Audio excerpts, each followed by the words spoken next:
Assalamualaikum warahmatullahi wabarakatuh. Perkenalkan, nama saya Dini Purnomo. Saya di sini akan menjelaskan tentang dinamika media dan digitalisasi masyarakat. Sebelumnya saya izin share screen terlebih dahulu.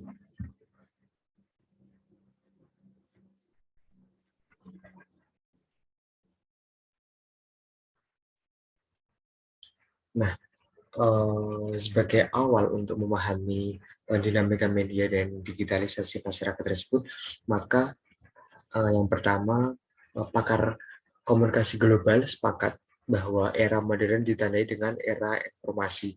Nah, pakar-pakar ini merupakan yang pertama Alvin Toffler, yaitu pada tahun 1980, yang mana era kemanusiaan itu dibagi menjadi tiga era, yakni era masyarakat agraris, kemudian masyarakat industri, dan masyarakat informasi.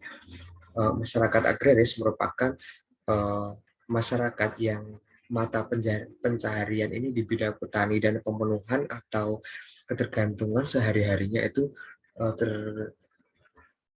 terpenuhi dari bidang pertanian. Kemudian masyarakat industri ialah masyarakat dalam proses produksinya ini didorong atau didukung penggunaan teknologi industri yang sekarang sudah modern. Kemudian ada masyarakat informasi. Masyarakat informasi ini adalah masyarakat yang melakukan kegiatan distribusi, kemudian penggunaan dan memanipulasi informasi. Memanipulasi informasi ini merupakan kesadaran masyarakat atau keinginan masyarakat untuk mengetahui apakah informasi tersebut relate atau tidak. Kemudian dalam aktivitas ekonomi, politik atau sosial yang lainnya. Kemudian menurut Don Tapscott pada tahun 1996, yaitu dia seorang pemerhati teknologi informasi, mengatakan bahwa perkembangan ekonomi dunia sedang mengalami perubahan dari dinamika masyarakat industri yang berbasis baja, kendaraan, dan jalan raya, ini ke arah dinamika masyarakat ekonomi yang baru, yang dibentuk oleh silikon, komputer, dan networking. Ini merupakan peralihan dari masyarakat industri ke masyarakat ekonomi baru. Kemudian terdapat perkembangan komunikasi modern ini memperlihatkan kepada setiap manusia bahwa informasi menjadi salah satu unsur konstitutif dalam suatu masyarakat. Konstitutif ini merupakan keadaan yang dimana informasi ini membutuhkan suatu golongan yang ada di suatu masyarakat tersebut. Kemudian apa yang disebut sebagai masyarakat informasi. Nah, masyarakat informasi atau kelompok orang yang mempunyai aktivitas ekonomi, politik, dan sosial melalui proses produksi, konsumsi, dan distribusi informasi. Nah, proses produksi, konsumsi, dan distribusi informasi ini akan saya jelaskan di slide selanjutnya. Kemudian ditandai dengan apa adanya masyarakat informasi tersebut, masyarakat memiliki intensitas yang tinggi atas pertukaran dan penggunaan teknologi komunikasi. Kemudian ada istilah information is the lifeblood that sustain political, social, and business decision. Ini bermakna bahwa informasi adalah sumber kehidupan yang menopang keputusan politik, sosial, dan bisnis. Nah, informasi ini memberikan kepada masyarakat layanan di media massanya itu tentang kebijakan politik, kemudian sosial atau keadaan kehidupan masyarakat yang ada di luar, kemudian dan adanya bisnis yang lain-lainnya. Kemudian urgensi teknologi dalam proses masifikasi informasi ini terjadi ketika hasil teknologi membantu mengubah pola komunikasi yang dibatasi oleh ruang dan waktu menjadi pola komunikasi informasi tanpa batas. Nah, komunikasi informasi tanpa batas ini informasi yang disajikan kepada masyarakat ini mencangkup beberapa bidang yang diangkat oleh media tersebut. Kemudian, globalisasi menjadi salah satu faktor penting dalam industri dan teknologi media komunikasi, yang mana kita ketahui bahwa globalisasi ini merupakan globalisasi yang peralihan dari tradisional ke modern. Kemudian, terdapat 3 proses yang mendorong globalisasi media. 3 proses ini, yang pertama ialah budaya normatif, yaitu isu global yang membuat atau memberikan hak asasi manusia dan kesadaran lingkungan yang berpusat pada hak orang menjadi acuan bagi semua masyarakat demokratis. Kemudian ada polycentric network, ini merupakan jaringan polisentris yang mana non-teritorial atau multiplicitas. Ini merupakan ide masyarakat sipil atau global, struktur untuk dalam kondisi horizontal. Kemudian global geopolitik atau geopolitik global, yaitu globalisasi politik, demokrasi, kenegaraan, atau bangsa. Nah, global geopolitik ini bermakna bahwa negara atau bangsa ini memberikan sajian informasi kepada masyarakat yang begitu banyaknya di dalam beberapa sektor. Ini akan membuat masyarakat mengerti bahwa keadaan negara atau bangsa itu bisa diakses oleh semua orang.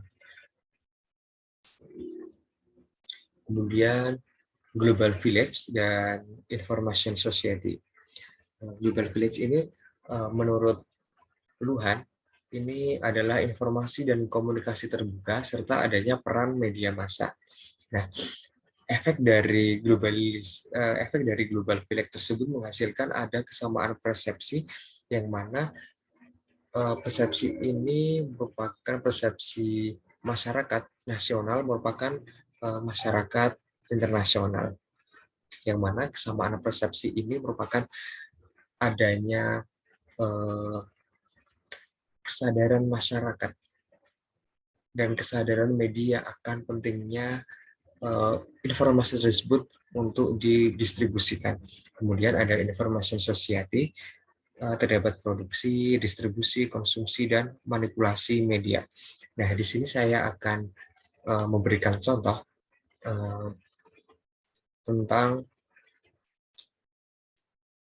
analisis framing media terhadap percepatan vaksinasi booster keempat yang ada di Amerika Serikat. Nah, di sini saya akan menggunakan media NYT atau New York Times, yang mana produksi dari media sebelum masuki ke media, terlebih dahulu saya akan bercerita tentang realita yang ada di Amerika Serikat, bahwa pandemi COVID-19 ini merupakan suatu wabah penyakit yang terjadi di dunia, termasuk di Amerika Serikat.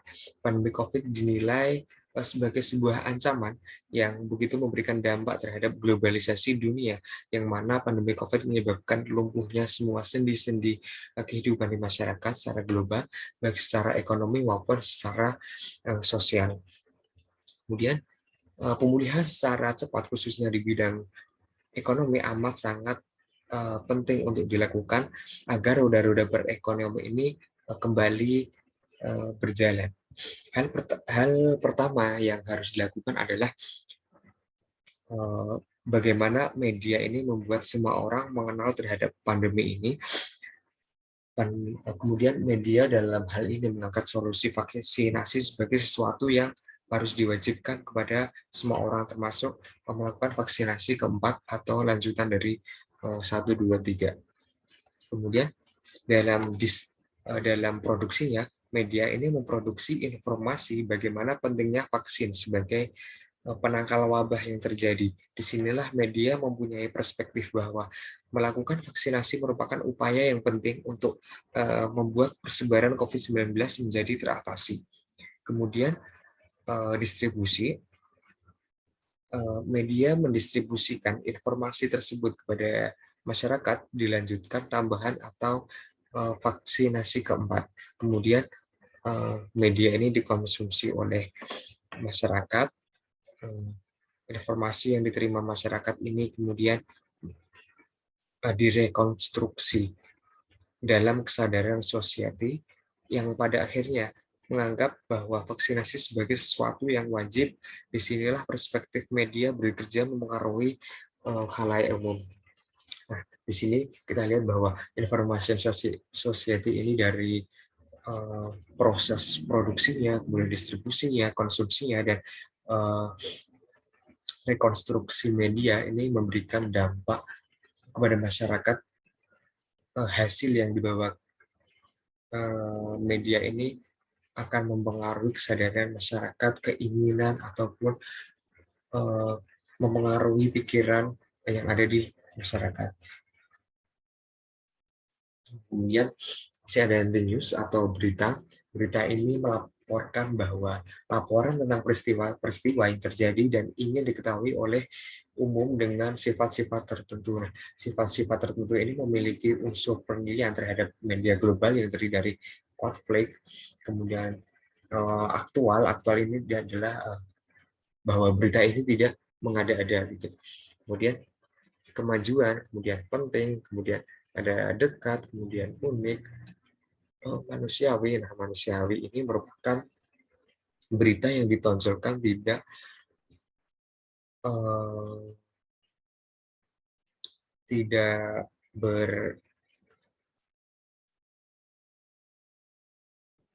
intinya dari manusiawi ini adalah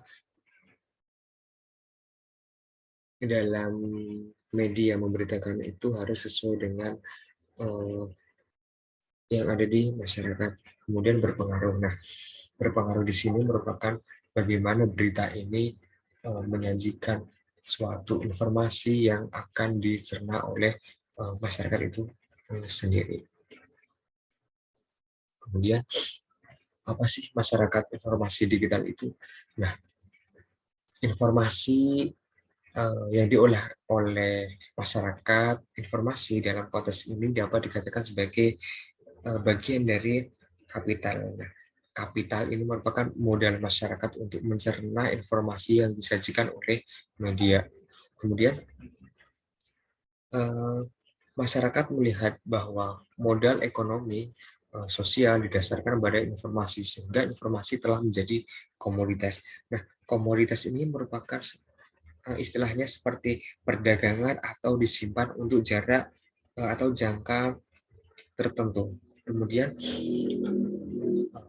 itulah dalam konteks ekonomi internasional dianggap bahwa masyarakat pasca industri, masyarakat yang ditandai oleh komunitas informasi, ini memberikan komoditas utamanya terletak pada produksi, distribusi, dan konsumsi pengetahuan yang seperti saya jelaskan pada slide sebelumnya melalui contoh. Nah, kemudian ada wacana industri media digital modern. Ini menghasilkan paradigma. Paradigma ini merupakan masyarakat informasi yang memberikan akibat tidak sedikit atas perkembangan industri media digital dan proses digitalisasi masyarakat. Kemudian, industri media digital memiliki karakter yang unik pada masalah produksi, distribusi, dan proses komodifikasi pesan komunikasi masyarakat. Nah, di sini informasi dan media massa ini bekerja mempengaruhi khalayak umum agar kesadaran atau keinginan masyarakat untuk mengetahui ataupun keinginan untuk melakukan apa yang diberitakan oleh media ini menimbulkan kesamaan perspektif.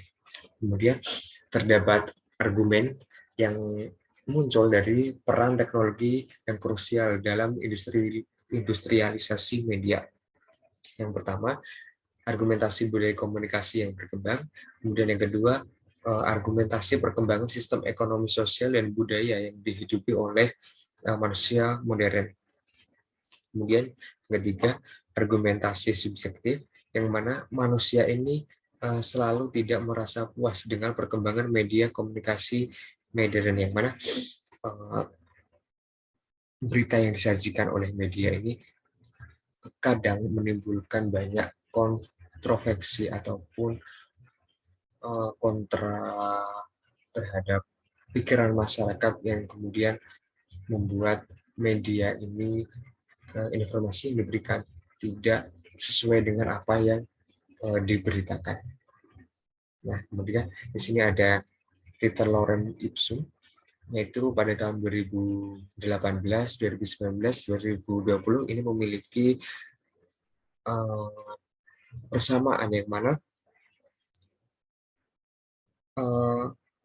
arti dari Lorem Ipsum Dolorsit Amet, konsep Tetur Adipsum Elit ini merupakan bahasa Latin yang saya mencoba mengartikannya itu sebagai demikian pula rasa sakit itu sendiri adalah rasa sakit. Artinya